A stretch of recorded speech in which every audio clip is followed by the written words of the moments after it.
اس کام کو وہ شخص کر ہی نہیں سکتا جس کا اللہ سے تعلق کمزور ہو اور اس میں تقوی کی کمی ہو. اس کام کو کر ہی نہیں سکتا. یہ دو چیزیں بہت ضروری ہے.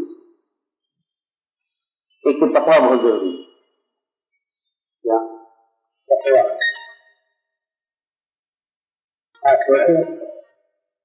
اجتماعی مال کے بارے میں اللہ سے بہت ڈرو.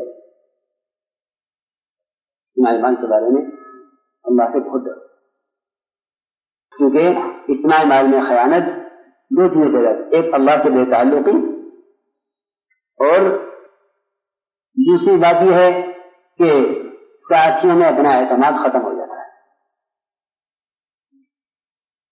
یہ حدیث میں آتا ہے من حوصب فقد ہلک. من حوصب فقد ہلک. جس سے مال کا حساب دے لیا گیا وہ تو ہلاک ہو گیا. ایک چیز نہیں پتا. تو میں نے عرض کیا کہ ذکر کو لازم کر لو اور قرآن کی تلاوت کو اہتمام سے تھام لو. ایک دن بھی خدا کی قسم کام کرنے والے کا ایک دن بھی قرآن کھول کر دے کر نہ پڑھنا، یہ اپنے کام میں رخنا پیدا کرنے کا سبب ہے. اپنے کام میں رخنا پیدا کرنے کا سبب ہے. میری بات یاد رکھو، ایک دن اگر قرآن کھول کر نہ پڑھا تو تمہارے اپنے کام میں رخنا پیدا کرنے کا سبب ہے.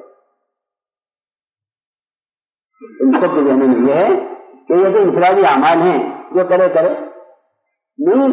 ان انفرادی اعمال کے بغیر اجتماعی کام کر ہی نہیں سکتے.